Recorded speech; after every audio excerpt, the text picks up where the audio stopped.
seja por pesquisa, seja por comportamento digital. O fato é que todo ser humano hoje em dia vive gerando dados, geralmente estimulados por quem se interessa por eles. O fato ou a pergunta que pode ser a galinha dos ovos de ouro é: o que fazer com esses dados?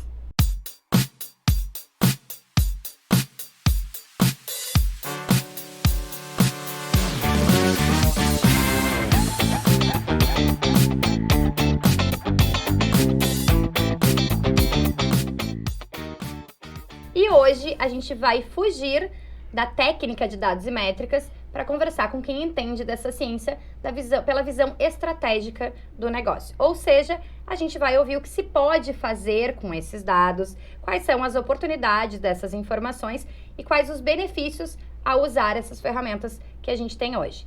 Do meu lado direito, eu tenho o Eduardo Prange, que é CEO da Zing, e do meu lado esquerdo, eu tenho o Gabriel Casara, que é CGO da Blumetrics. Sejam muito bem-vindos, meninos. Obrigado. Muito obrigado. Então, sem mais enrolação, porque vocês sabem que neste programa o protagonismo é do mercado, eu já vou tentar ser mais clara e objetiva para perguntar para vocês algo muito básico. O que são dados, afinal de contas? Quem começa? Fique à vontade, Gabriel. Eu acho assim, na nossa visão, né, e aí falando até como empresa, né, para nós, dados é toda informação que seja possível para colocar e tirar, extrair, organizar ela, colocar em algum local e extrair algum valor dela. Né? Então, a gente considera tudo. Né? A gente, quando trabalha com clientes de vários segmentos, assim, então, dados, na verdade, assim, a gente fala dados para nós é água. Né? Dados para nós é água, ou seja, tudo funciona... Sobrevivência. Exatamente, assim, então, como toda a nossa função é ajudar a implementação de estratégia de dados dos nossos clientes, né?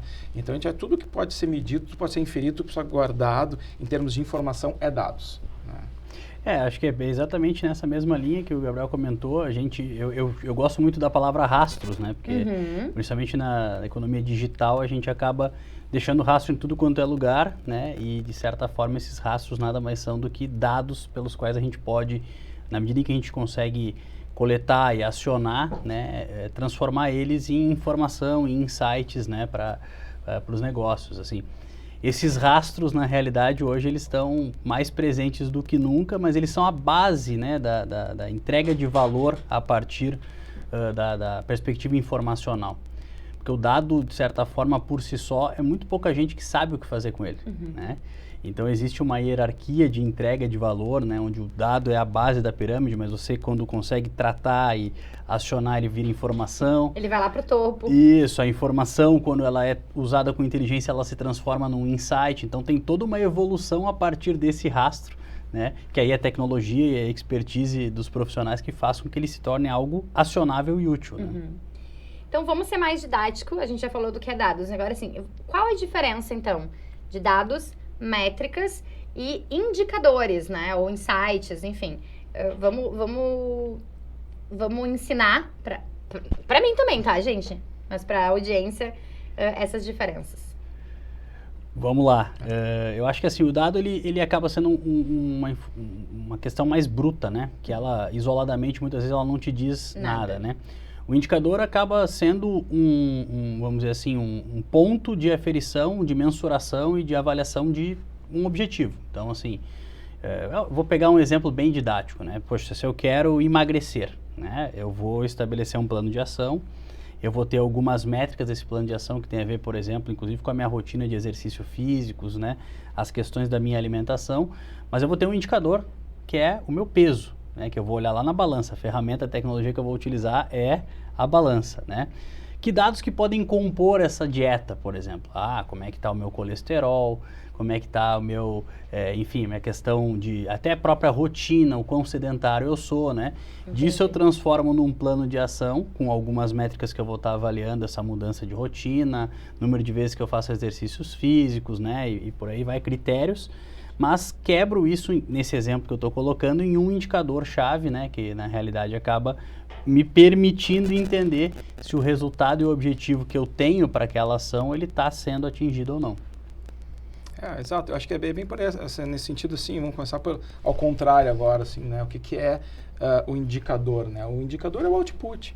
né? Ou seja, e aí, utilizando o que o Eduardo colocou, achei interessante esse exemplo, mas é realmente, assim, no final tu vai ver o seguinte, todas aquelas informações que tu colocou para dentro, né? Dos teus hábitos alimentares, etc. No final tu tem um indicador, que é o peso, né? Então, assim, eu acho que esse é o... E os outros são dados que tu vai colocando lá e métricas que tu vai estabelecendo, métricas de saúde, métricas relacionadas a bem-estar e outras coisas, e lá estão cada as métricas e seus indicadores como output, né? Então, acho que no final, essa construção, acho que o importante, assim, é essa construção realmente da empresa, transformar os seus dados, né, em indicadores, né, mas principalmente em ações, né, em decisões acionáveis, na verdade, né, o que a gente falou hoje, porque muito se fala, assim, de uma expressão que a gente ouve alguns clientes falam da análises parálises, né. Então, isso ótima essa definição. A gente acha muito legal assim, de análises parálises, né? Porque assim, mas é legal que assim, quando chega nesse estágio, né, de análises parálises, a empresa já passou por vários estágios assim de organização de dados, etc, né? Mas o que a gente vê hoje assim, tipo, empresas que organizam seus dados, têm os seus indicadores, mas não tomam decisão, né? Então, até já estou me adiantando, mas num papo. ponto, exatamente. Eu já falei isso várias vezes aqui em outros episódios, que quando eu comecei quando eu comecei a pesquisar um pouco mais sobre esse mundo dos dados, para fazer uma matéria na época, isso era 2011, 2012, ou seja, isso não é um assunto que se diga muito novo, né? Mas eu gostava muito da definição que não era mais um banco que tinha que tomar cuidado com isso para não ser um banco de dados e se transformar em um bando de dados, né? Então, a minha pergunta próxima é, o que fazer com tudo isso? Porque a gente gera dados o tempo inteiro, digitalmente, então, é assustador, né? A quantidade de dados que a gente gera. A questão é, o que se faz com eles? O que se pode fazer com eles? Especialmente do ponto de vista estratégico, né? Das empresas, enfim. Bom, eu acho que, assim, começando bem do básico, tá? Assim... no momento que tu tem esses dados, assim, tu precisa ter uma arquitetura, né, de dados, né? Tu precisa ter esses dados, tu precisa armazenar esses dados e tu precisa ter eles organizados, né? Então, o que a gente vê, assim, que é um grande desafio, parece trivial, assim, hoje em dia, né, com o número de ferramentas e tecnologias que se tem, mas, assim, é impressionante, assim, no mercado que tu vê, dificilmente as empresas grandes que tem os seus dados organizados. Quando a gente fala de dados organizados, é ter, sim, uma arquitetura, né, e uma engenharia de dados em nuvem, especialmente, porque que seja escalável, né, que te permita tomar outros passos em direção à tomada de decisão. Né? Então, assim, acho que essa primeira fase, assim, de tu ter uma infraestrutura de dados, um data lake organizado, ou seja, para depois tu poder compreender os teus dados e fazer as perguntas certas, né? Porque eu acho que isso é uma parte muito importante do modelo de aprendizado, de tomada de decisão, é tu fazer a pergunta certa, né? Então, eu acho que o grande desafio inicial, vou dizer, da maioria das empresas é realmente hoje ter uma estratégia de dados e que comece realmente com a implementação de uma arquitetura em engenharia de dados, especialmente em nuvem, porque hoje até, no momento que tu tem os seus dados organizados, tu começa a ter acesso a tecnologias, a features que, por exemplo, vários provedores aí de tecnologia de dados fornecem, que já te permitem geração de insights. E isso é muito legal. Né? Isso é muito legal. Então, assim, tu já sai do momento de tu estar com os dados desorganizados, no momento tu organiza aquilo e as próprias ferramentas te permitem já e te dão ferramentas ali de tomada de decisão, geração de insight, predição, prescrição e por aí vai, né? Dentro da gestão, acho que tu comentou, Marcia, que não é uma coisa nova, realmente ela é uma coisa muito mais antiga do que a gente imagina, né? Na economia industrial que seja. O que faltava muito 20, 30 anos atrás era uma tecnologia capaz de transformar tudo isso em algo acionável, exato, de fato, em grande escala, né? E aí eu acho que a gente esbarra, pelo menos ali no meu contexto, né, que a gente acaba lidando muito com o mercado da comunicação, do marketing, é na questão da cultura analítica. Então, assim, isso que o Gabriel está trazendo é talvez um passo 2 até, apesar de ser uma coisa básica, né? Que é justamente do despertar para a adoção e para olhar para o valor que se pode ter a partir da adoção do dado, numa perspectiva de cultura, porque a organização muitas vezes ela está lá colecionando dados há anos, ela está com um monte de sistema legado de tudo quanto é ponta, mas as coisas não dão as mãos, né? E aí vem a questão que você dissesse, que tu comentou ainda há pouco do saber fazer as perguntas certas, né? Porque na realidade eu tenho uma piadinha que diz assim, né? Que todo mundo tem dado em casa. Hoje em dia as empresas elas têm dados e não faltam esses dados, né? Aí, eventualmente, você coloca uma camada que sofistica um pouco, faz uma tratativa desses dados para trazer mais valor, e aí começa a dificuldade de conseguir acionar, fazer as perguntas para essas ferramentas que estão ali, né? Então, eu acho que é um desafio que ele acaba mesclando principalmente a questão da cultura analítica, né? Que é a dificuldade de... ninguém hoje, pelo menos eu vou falar do mercado em que eu estou atuando diretamente, né, da comunicação, não é formado com esse pensamento analítico, né? Tu não faz lá a faculdade de publicidade, de comunicação, uma disciplina de cultura analítica, aprendendo a discutir métrica. Aliás, até tem uma outra coisa, né? Normalmente, o publicitário, ele escolheu isso para fugir dessa área de exatas, né? Sim. Então, assim, aí isso acaba esbarrando naturalmente com a complexidade da cultura, né? Então, a gente está revendo tudo isso, de fato não é uma disciplina nova, mas que hoje ela é viável e possível pela evolução da tecnologia em geral, né? Tanto de armazenamento, de mineração, de captura e por aí vai. Então, acho que a gente está num estágio, já evoluiu de uma certa forma, mas ainda está num estágio inicial quando a gente fala para essa parte que é ainda muito básica, né? Quem está fazendo isso direito nas diferentes indústrias, aí fica muito claro que está conseguindo se diferenciar, está conseguindo sair à frente, tomar de fato decisão. Inclusive, a gente falou isso há pouco tempo, num episódio anterior, que já deve estar no ar, inclusive, né, quando o nosso for publicado, é que a gente falou sobre inteligência artificial na publicidade com 2 advogados do direito digital e ambos foram unânimes, assim, de dado é o novo petróleo, né? Então, realmente, os dados podem ser a galinha dos ovos de ouro para quem souber tratá-los, né? E isso entra na minha próxima pergunta, que vocês já falaram um pouco, mas eu queria aprofundar um pouco mais essa análise de vocês, que é o seguinte: de acordo com a pesquisa Social Media Trends, 25% das empresas brasileiras, para mim é um número gigantesco, não analisam nenhuma métrica em suas estratégias. O que isso pode ocasionar para as empresas? Posso começar na verdade, com o que ocasiona esse comportamento? Claro. Que eu acho que é a base de tudo, assim, é que tem muito a ver com a questão do ser humano, né? A gente está há muito pouco tempo se acostumando com, vamos chamar assim, grosseiramente, a máquina nos ajudando a tomar decisão, né? E a gente não entende muito bem isso, né?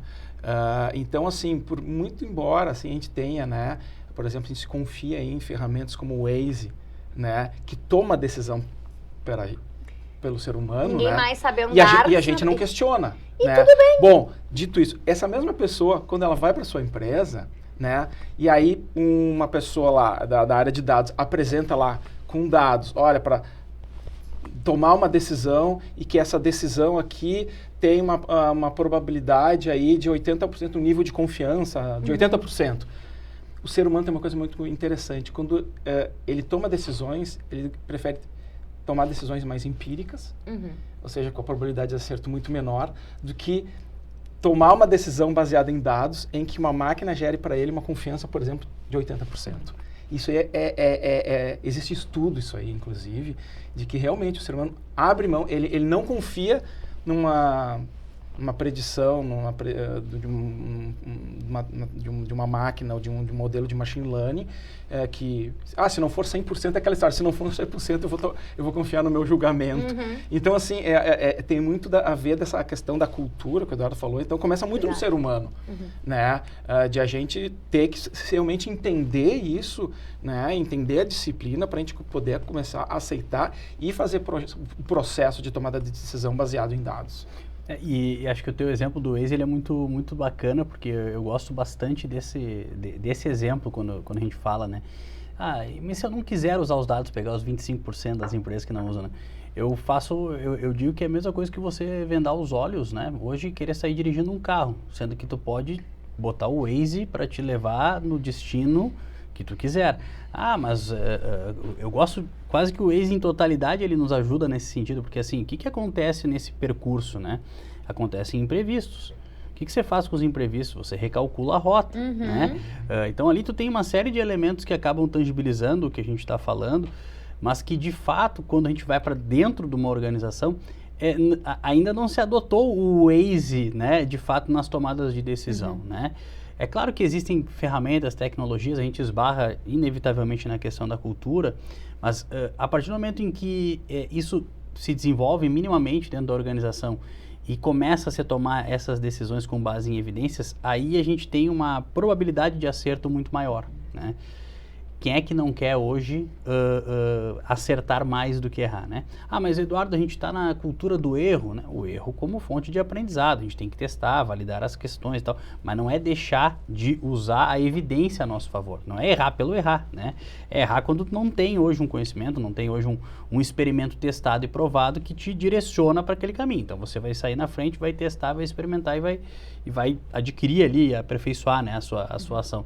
Então, acho que é um belo exemplo, né, no final do dia, que é assim, poxa, existe uma tecnologia que ela está ali, né, que é o Waze, tem pessoas que não usam, possivelmente, eu não conheço, mas possivelmente tem quem não utilize, né? Não uso. Eu uso o Google Maps, pode ser? Bom, tudo bem, não tem problema, mas os aplicativos, né, Com certeza, não vou lugar navegação nenhum sem um GPS hoje em dia. E aí, assim, poxa, mas isso não substituiu, por exemplo, a lógica de você ter um mapa.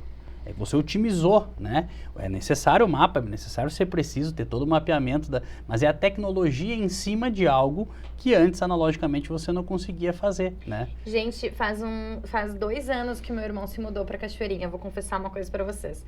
Então, faz 2 anos que eu vou pra casa do meu irmão, nunca sozinha. Normalmente com os meus pais, com meu filho, com amigos, enfim. E pouquíssimas vezes fui eu dirigindo. E aí eu fui nesse final de semana, dirigindo sozinha. Eu liguei... Gente, Cachoeirinha, aqui do lado, entendeu? E eu faço isso há 2 anos. Eu liguei o GPS por medo de errar alguma entrada. E assim, mais do que isso, o meu irmão, a Cachoeirinha, assim, são linhas retas apenas. Ah, vai pela Flores da Cunha, vai pegar direita em tal rua, esquerda e vai até ali. Não tem muito... Pois eu liguei o GPS só com medo de que eu me distraísse e não tivesse alguém dizendo pra mim, em 200 metros, vire à esquerda. Mas aí também tem o lance você sabe ir pra Cachoeirinha, olha que bacana esse teu exemplo. Você sabe ir pra Cachoeirinha numa condição padrão, né? Mas e se tem uma obra na pista? Exato. E se tem a necessidade de um desvio? E se teve um acidente? Tá, né? aí, mas maravilhoso, tá aí minha desculpa agora. Não, e é melhor argumento. Mas e se tiver um imprevisto? Como é que eu vou saber sair de lá? E é justamente isso, né? Porque assim, se a gente pegar lá atrás a história, por exemplo, da importância de se planejar dentro de uma empresa, né? O planejamento, ele não é a garantia de sucesso. Ele é minimizar ao máximo a probabilidade do fracasso, né? Então, se a gente para olhar o dado, a utilização da evidência, ela parte de um pressuposto também de que você minimiza, né, a chance de errar. Porque, claro, que aí nesse caso a gente está exponencializando, né? Porque aí os dados numa estrutura, numa volumetria absurda, a assertividade ela é quase que 100% em alguns casos, né? Mas é exatamente a mesma lógica, né? É assim, existe o cenário padrão, o cenário que já é conhecido, mas o dia a dia não é isso, né? Não é receita de bolo, claro. né? Por mais óbvio que possa parecer ir de um caminho a outro, é a mesma coisa uma empresa percorrer um período, um ano, né? Aquilo é muito comum, a empresa já é tradicional, ela já faz isso a vida inteira. Tem novas tecnologias surgindo, novos entrantes no mercado o tempo inteiro, e como é que eu acompanho tudo isso e esse fato novo impacta na minha rota, né? Não estava mapeado isso. E é para isso que serve toda essa estratégia que a gente está falando de adoção, de uso de tecnologias para isso. Mas eu queria também ouvir um pouco vocês, assim, porque a gente está falando dessa arquitetura de dados, essa importância de entender esses dados, dos insights que eles podem trazer. E o Gabriel falou uma coisa que eu achei interessante, que hoje em dia só as empresas muito grandes têm já essa arquitetura mais desenhada. Mas quando a gente traz a realidade para as empresas pequenas que não fogem dos dados, porque eles estão aí, que estão pouquíssimo organizadas, né? Porque, assim, esses 25% das empresas brasileiras, a gente está falando de todas as empresas. Mas se fizesse nessa pesquisa aqui da Social Media Trends um recorte de pequenas empresas, esse número ia subir exponencialmente, vocês não acham? Eu acho que sim, é que na verdade assim, eu acho que tem 2 fatores, assim, né? Tem a questão do tamanho, né, de empresas, porque realmente... Capacidade, né, braço, mão de sempre obra. teve, né, o custo de armazenamento, mas que assim, a tecnologia barateou isso, né? Então hoje, se torna mais barato, né? Então vamos dizer assim, agora todo mundo pode. Todo mundo pode. Determinada extensão, todo mundo pode, né, ter algum tipo de estratégia de dados, ou de banco de dados, ou de ter mais. Os próprios hoje serviços, né, que são oferecidos para pequenas e médias empresas, já vêm com essa... olha, os seus dados estão na nuvem, você já recebe insights sobre o que está acontecendo, você já começa a ver gráficos com análises, né? Então, já começa também a ter uma transformação que o próprio mercado vai trazendo para essas empresas e trazendo já a um preço bem competitivo, né? Palatável. Eu acho que a questão é a cultura. De novo. São as pessoas, né? Aquela frase bem tradicional, né? Que a cultura come estratégia no café da manhã, né? Então, assim, tá disponível, né, para as pessoas. Então, assim, é uma questão de cultura e uma questão de maturidade. Perfeito. Maturidade em dados, né? Assim, saber que precisa, é necessário e nós vamos fazer. Acho que o Gabriel usou as palavras que eu gosto, que é cultura e maturidade, vai estar presente quase que em toda a resposta que eu vou trazer aqui, né? Mas essa questão da maturidade, para mim, tem muito mais a ver do que tamanho da organização, né? Se a gente for parar para pensar hoje, um novo negócio, ele já, principalmente quando ele entra no âmbito digital, ou seja, quase que todo novo negócio, ele já nasce global. Para pensar, a gente vive na economia e na competição pela atenção, né, do usuário. Então, assim, hoje eu posso... a moeda mais cara, dizem, né? Atenção é a moeda mais cara. Exatamente, né? E aí você já tem, por natureza, uma exigência de se adaptar às plataformas e adotar as plataformas para o sucesso, né? Quantos negócios a gente viu surgir? Acho que a pandemia deixou isso mais evidente, que eram negócios estritamente remotos, que funcionam, que não tem estoque, mas de pessoas produzindo conteúdo e que estão usando lá os canais, principalmente as redes sociais, né, para divulgar e para prosperar, né, e que para conseguir se diferenciar nesse meio, começa a precisar entender das métricas, das ferramentas, como é que funcionam os algoritmos para poder ir ajustando. E a gente está falando de negócios pequenos, que de certa forma... estariam na estatística, quando a gente olha para custos, para investimento, capacidade de investimento em grandes estruturas de dados, mas que já vem com esse DNA digital, que ou você tem essa cultura analítica presente no dia a dia, ou você fica para trás, você é engolido, né, nesse universo. Então, eu acho que no final do dia, a questão ela não tem a ver, na minha avaliação, com o tamanho de organização, e sim com maturidade e com cultura. Ok. Tá, não tô muito convencida disso, tá? Mas vamos lá. Vou continuar falando das empresas, não necessariamente das empresas pequenas, porque eu não tô falando de tamanho. Mas eu vou falar um pouco do usuário final, né? Talvez não só o final, mas que estão ali nessa questão mais estratégica, mas que são mais leigos nessa questão de dados, arquitetura, engenharia de dados e etc. A grande ferramenta mais usual, né, mais democrática que nós temos em relação à análise de dados é o Google Analytics, né, que é mais acessível. E recentemente a gente teve uma mudança bem importante no Google Analytics. E aí, inclusive, assim, é uma pergunta bem tendenciosa, tá? Porque nós, coletiva, fomos bastante afetados por essas mudanças. Porque a minha pergunta é exatamente em função de maturidade. Porque quando a gente começou a usar o Google Analytics e tudo, assim, abriu-se um mar de possibilidades e muitas coisas de comportamento dentro da empresa mudaram por conta do Google Analytics, a gente poder tomar decisões a partir daquilo que os números estavam nos dizendo, aí muda, aí dá um babado de cabeça, né? Então, assim, eu queria entender um pouquinho de vocês, assim, primeiro, se o Google Analytics é ainda uma ferramenta, a gente falava um pouco antes de ligar a câmera, né? Ainda é uma ferramenta possível, acessível, ideal, talvez ideal não, mas que tipo de aperfeiçoamento aconteceu nessa ferramenta? E que tipo de confusão tá gerando aí, né? Porque tem, assim, graças a Deus eu converso com bastante gente do mercado, eu não sou a única que não tá entendendo bem esses movimentos, né?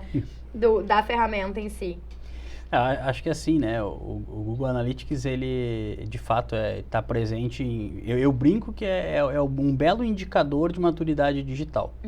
Eu entro em qualquer espaço, qualquer que seja, eu pergunto, né, pô, vamos dar uma olhadinha no teu GA, o que é isso eu tenho?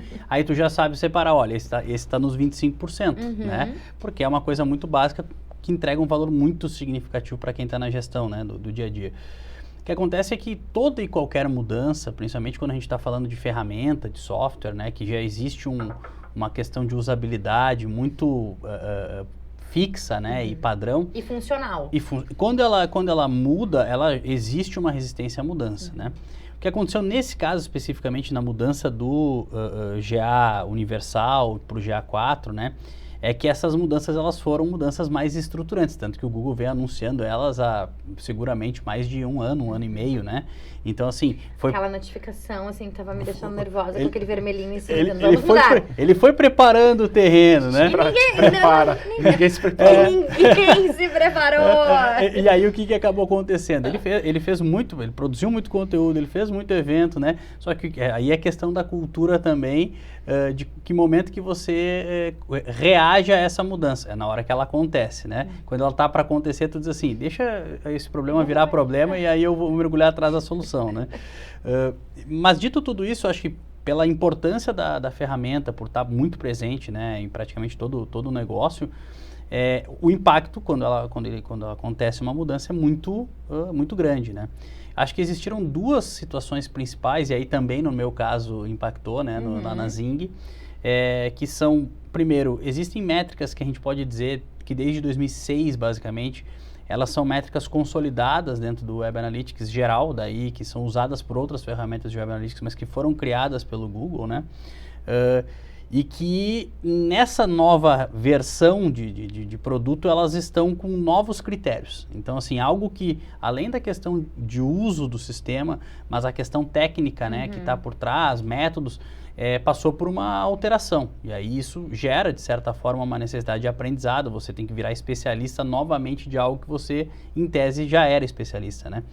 E a segunda questão é, sim, a possibilidade de muitas novas métricas, né, que a ferramenta te traz, de cruzamento, mas que aí é aquela história, né, às vezes o volume, um monte de possibilidade não quer dizer que sejam várias oportunidades, pode mais confundir do que ajudar, né. E eu acho que aí tem também, assim, ó, eu colocaria um outro adjetivo que tu falou do GA aí, eu acho que ele é necessário, ou fundamental, não tem é o básico. Ele não tem como fugir dele, né? E eu acho que, assim, essas mudanças vão acontecendo, né? Até porque o GA não é uma ferramenta agnóstica. Né? Então, isso é um outro ponto de discussão, assim, sabe? Isso é um problema, né? Ao mesmo tempo que o digital é maravilhoso, né? Porque ele te deu a possibilidade de tu ter o tracking de tudo que está acontecendo, mas é o seguinte, né? A Meta tem seu... E dentro da Meta, Instagram é uma coisa e o Facebook é outra. Aí Google é uma coisa, aí tu tem o Google Analytics, aí tem Google Ads, aí tudo. Então, assim, e a gente vê muito porque, assim, a nossa função é agregar e normalizar isso para entregar de volta aos nossos clientes, né? Isso tudo ajustado, assim. Então, a gente tem que entender isso, assim. Mas aí tu pode buscar especialistas, né, no mercado. Eu acho que é para isso que existem, né, várias empresas que vão te ajudar a entender, né? Porque, assim, tu como um negócio, teu core business não é ser especialista em Google Analytics.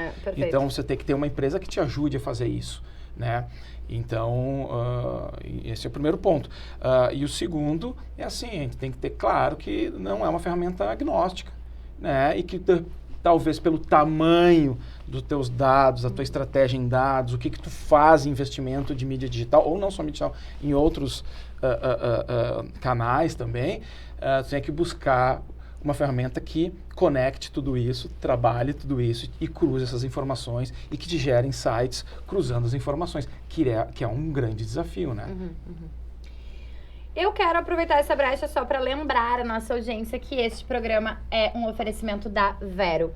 A Vero tem taxa sob medida e máquina grátis. A Vero cabe no seu bolso. A Vero é mais negócio. Peça a sua proposta. E também este episódio é um oferecimento do Grupo RBS. Conheça nossas soluções e impulsione a sua marca em gruporbs.com.br/negócios.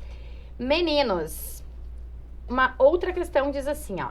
Em evento realizado em setembro de 2023, agora, a Apple apresentou um vídeo com pessoas que tiveram suas vidas salvas graças aos seus relógios de monitoramento de saúde.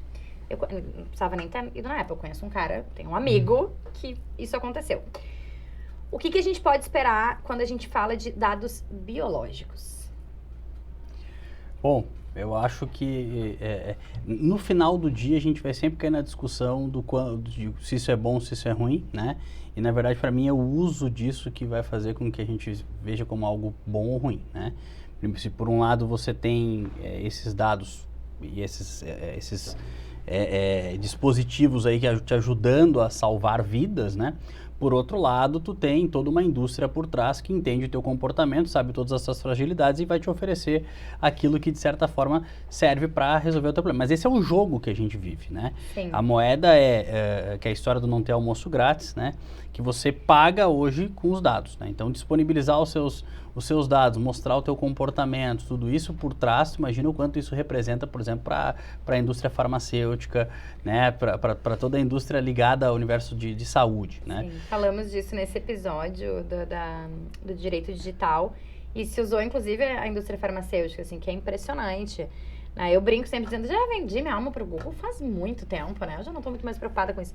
Mas, de fato, é assustador, assim, saber perceber o poder que, no caso do exemplo da indústria farmacêutica, tem nas mãos com os dados que a gente está gerando. A gente acaba caindo, eu acho que até o Gabriel estava dando alguns exemplos, e a gente vê que a gente cai sempre na história do agnóstico ali, ele se resume a, se eu exagerar aqui, 10 Big Techs, né? A gente vai ter essa concentração em Google e todo o ecossistema, né?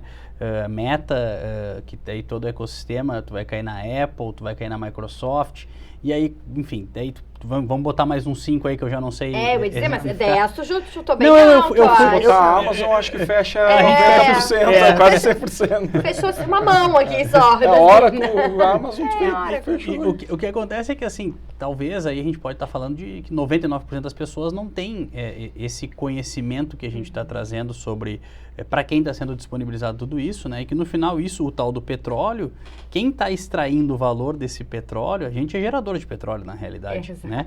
São esses poucos players, né? Que sabem o que fazer com isso, que conseguem te entregar. Então esse é o jogo, esse é a grande questão. Agora, no ponto de vista usuário, né, no meu caso, eu acho isso incrível, né? Porque é mais uma tecnologia que pode estar me ajudando a também corrigir a minha rota de saúde, né? Então, assim, eventualmente, por exemplo, eu monitoro muito, eu tenho um relógio, a minha qualidade de sono, né? Então, assim, por quê? Porque isso interfere em várias outras coisas na minha vida e eu gosto de estar olhando para os meus indicadores de sono. Não é de todo mundo, né? Perfeito. As pessoas só não olham para isso, mas não é de todo mundo, né? De certa forma, querendo ou não, eu estou entregando para um dispositivo ou para uma empresa, nesse caso, informações referentes à minha qualidade de sono, né? Eu estou predisposto, aí que começa a entrar o jogo, né? Eu estou predisposto, de repente, a ser abordado por uma empresa que vende cursos de relaxamento de sono ou alguém que vende... Um colchão super tecnológico. Enfim, né? Por quê? Porque meus números de sono estão péssimos, né? Aí que começa a separar o que é, até onde é o lado bom e ruim dessa história. Mas alguém tem que pagar essa conta, né? Então, quem é que está interessado em comprar esse dado comercialmente? É quem oferece solução para quem está com o problema, né? Então, entendendo essa dinâmica, acho que é bom e é benéfico quase que em todos os pontos. Mas também daria para dar vários exemplos de aplicabilidades que sejam ruins também. Eu concordo. Acho que, na verdade, é o seguinte, é o que tu está tendo de volta, né? No momento que tu está, como o Eduardo falou, é uma moeda, né? Então, tu está dando teus dados, né? Abrindo mão dos teus dados.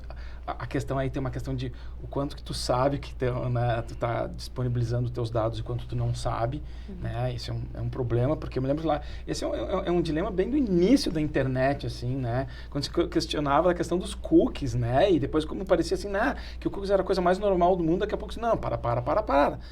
tá demais, vamos ter que rever e tal. E daí começou mas assim, eu me lembro das primeiras discussões na internet, era assim, eu estou disposto, né, a chamada a dar minhas informações para uma internet melhor. Beleza. Isso aí foi no início. Aí quando a questão foi invadindo cada vez os dados, cada vez, opa, vem cá. Eu não estou mais vendo o custo-benefício, o ganho dessa relação, aquela história, aí não vi vantagem. Né? Então, tu tem que ter a percepção de que aquilo que tu está dando como informação, tu está recebendo de volta. Bom, aquilo lá, o que tu está recebendo de volta não tem valor para ti, ou não está usando, ou tu está... de repente, assim, não está confortável com a maneira que tu está dando. Eu acho que essa relação é muito complicada, assim, sabe? Ainda mais da maneira hoje de como todas as coisas estão conectadas, né? Todas as empresas, tudo que tu faz, assim, é praticamente assim, a gente é realmente essa fonte de dados, tudo que a gente está falando aqui, tudo que a gente está fazendo, tudo que a gente está navegando, tudo que está acontecendo, está sendo armazenado, está sendo cruzado, em algum momento volta para nós, né? Então... E até uma questão que é muito interessante, voltar na questão de cultura, se a gente for olhar na perspectiva de saúde, né? Existe uma cultura pouquíssimo preventiva, né? As pessoas, elas não vão fazer exame porque elas querem fazer exame, né? Não, eu a cada 6 meses eu faço... Até tem gente que tem uma disciplina maior, acho que isso até vem com o tempo, né? Dependendo das suas experiências passadas. Mas normalmente é assim, tu vai na hora que a coisa acontece, né? Vai pra cura, não pra prevenção. Vai pra cura, exatamente. Aí eu vou pegar um outro mercado aqui, interessado nessa história. Se você for olhar, por exemplo, para todas as operadoras de saúde, onde é que está o grande custo dela, né? O grande custo é que se as pessoas elas fossem preventivamente fazer uma consulta, um tratamento inicial, elas não iam se internar, elas não iam exigir muito mais tratamento, né? Que é o que, de certa forma, quebra o sistema ali, né? Então, se ela puder olhar de uma maneira preventiva e ter gatilhos para estimular esse usuário a vamos dizer assim, ir frequentemente fazer uma consulta, refazer os seus exames, né, e não esperar a bomba estourar, quem ganha? Ganha todo mundo nessa história, né? Então, esse game, na realidade, sempre vai ter... eu gosto do exemplo do que muda lá, o remédio e o veneno é a dose, né? Então, assim, até onde disponibilização desses dados e esses tipos de dados é benéfico, até onde isso pode se transformar num problema, né? E para quem? Quem é que está fazendo uso, né? Porque tem gente que está fazendo uso de forma benéfica, tem gente que está fazendo uso indevido. Como né? tudo, né? Então, esse é o jogo que a gente já está dentro, né? Não tem como ficar de fora. Essa era a discussão, inclusive, quando a gente quando a gente discutia nesse episódio da inteligência artificial, que é assim, não dá mais para fugir. Fato. Temos que jogar esse jogo. Como que a gente vai fazer isso, especialmente na questão ética, muito presente nisso. E, claro, a preocupação deles, porque o foco daquele episódio foi a questão do direito digital, que é essa questão, a ética precisa ser o balizador de tudo numa sociedade. A gente já pode, então, afirmar, e na verdade é uma afirmação, quero saber se vocês concordam, né? Que esse uso dos dados, esse uso estratégico dos dados, ele só traz benefícios. Ou não? Eu acho que o Francis chegou a se dar uma... eu acho que tem que ter clareza. Eu acho que a primeira coisa... Transparência. A transparência, a questão da transparência, assim, sabe? Eu acho que hoje está faltando muita transparência, assim. De maneira geral, assim, a gente vai falar da questão dos smartphones, assim, né? E até a própria Apple, no ano passado, se não me engano, no retrasado, um grande o posicionamento dela, do iPhone, era a questão de privacidade dos dados. Né? Nos comerciais era toda essa questão, ou seja, ela preocupada, e isso sendo um diferencial. Olha onde a gente chegou. Né? Para mim, isso aí é o básico. É o mínimo. E a Apple estava apresentando como diferencial do iPhone que tu não precisava se preocupar com a questão de privacidade de dados. Assim, então, era quando a gente falava das campanhas políticas, né? Que os candidatos iam para os seus VTs lá para dizer que eles eram honestos. Gente, não, né? Isso não, né? É o mínimo que se espera, né? Mas, enfim, Não, então, assim, eu acho que tem que ter a questão da transparência, eu acho que tem que ter a questão de regulação, acho que a gente está avançando nisso, né? Tem uma questão de tecnologia, assim, é que dificilmente tu consegue, quando tu tem algum avanço tecnológico, a questão do entendimento e da regulação vem ao mesmo tempo, né? Então, os avanços tecnológicos, eles não estão nem aí para a questão da regulação. Eu não estou falando sobre o digital, estou falando de tudo. A energia atômica é um exemplo, né? A energia atômica foi desenvolvida com a questão qual que é a tua responsabilidade sobre aquilo, né? No início do desenvolvimento da energia atômica, na verdade, a geração de energia. Foi dado um uso mal. É a mesma coisa com dados, é a mesma coisa com internet. É para ser utilizado para a gente ter lá na origem, que eu me lembro, assim, tinha uma expressão assim que era give me good, em inglês, né? Give me good shit, né? Assim, tipo assim, me dá uma internet melhor, não tem problema. Só que é o seguinte, começou a se abrir demais, né? E agora realmente a gente tem que parar para dar uma olhada nisso, né? Então essa questão até da propaganda da Volkswagen, da Maria Rita com a Elisa, assim, levantou todo mundo num momento assim, nossa, né? Eu até participei de uma entrevista, assim, e eu me lembro assim, foi 2 momentos, né? No início, assim, nossa, que bacana, todo mundo se emocionou, né? Aí daqui a pouco, assim, todo mundo começou a parar para pensar, opa, né? Agora vamos discutir, né? Passada a excitação, agora vamos dar uma olhada mais... Mas esse é um exemplo que casa também com o que o Predi vem dizendo, que é essa questão de maturidade, né? E a gente falou sobre, obviamente, a gente falou sobre a questão da Elis Regina naquele outro episódio, mas eu lembro que, assim, 2 anos antes dessa propaganda da Elis, teve a propaganda do Zico, do Mercado Livre. Não sei se vocês conhecem, que ele entra o pai dele já falecido, nunca tinha visto ele fazer um gol no Maracanã. E aí o Zico entra no Maracanã e com a inteligência artificial, eles montam uma mensagem do pai, da voz, eles reproduzem a voz do pai dele. E o pai dele dizendo, filho, faz tempo que você não me ouve, eu queria muito ver um gol seu e tal, faz esse gol pra mim. E aí é o Zico chutando em gol e tal. Então assim, 2 anos antes. 2 anos. E agora, a Elis veio assim como... Então, deixa eu usar um pouquinho. Meu Deus. Então, assim, tem a ver com maturidade também e contexto que a gente tá vivendo, né? Tudo isso, eu começar por essa fala final, porque, por exemplo, em 2016, então eu tô falando de 7 anos antes, a Spotify, ela fez o lançamento de uma música inédita do Sabotage, que é um rapper que já faleceu em 2002. E todo o storytelling é incrível, né? Então, assim, foi lançada uma música de um artista que já não está mais entre nós fisicamente, porque... E já fazia mais de 10 anos que não estava, quando do lançamento, né? Então, assim, como é que foi produzido tudo isso? Foi entendendo como é que é a maneira com que ele rima, toda a parte do tom de voz, envolvendo familiares que conhecem muito bem o artista, outros artistas se gravavam com ele e pegando recortes de papéis de letras que ele nunca gravou, né? Então, olha só que interessante, né? Então, a perpetuação de um artista, porque eu fiz um estudo recente mostrando, olha que curiosidade interessante, vou pegar o Michael Jackson, por exemplo. O Michael Jackson, até hoje o perfil dele no Instagram estoura, bomba. Né? Ele já morreu faz anos. E a família dele ganha muito dinheiro com o Michael Jackson digital, que não está mais presente, né? Então, assim, tudo isso é uma coisa que precisa ser debatida, né? A gente precisa construir. E aí, voltando no ponto anterior de que sempre é benéfico, né? Não, né? Porque, na realidade, por exemplo, voltando na questão de saber fazer as perguntas, né?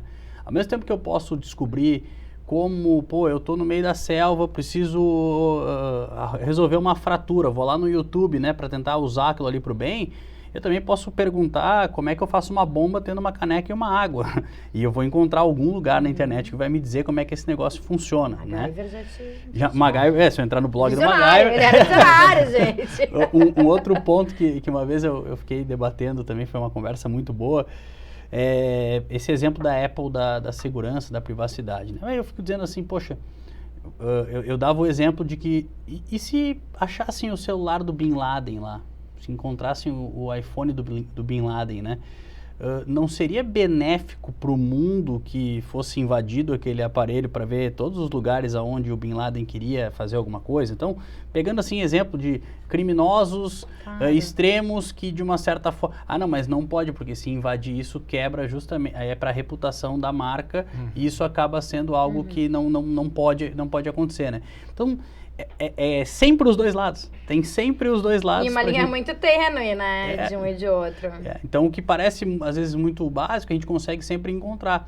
A aceitação, por exemplo, desse projeto do Spotify já despertou para quem gosta, né, do rap, da música, uma sensação nostálgica, parabenizou a qualidade do trabalho que foi desenvolvido com inteligência neural, uma série de coisas que, por exemplo, não despertou a mesma situação que aconteceu no caso da Elis, né? Elis. Que aí também já começa a voltar para uma questão de ela no passado ter tido um comportamento diferente, já não era esse amor todo que tinha ali pelo que mostrou o vídeo.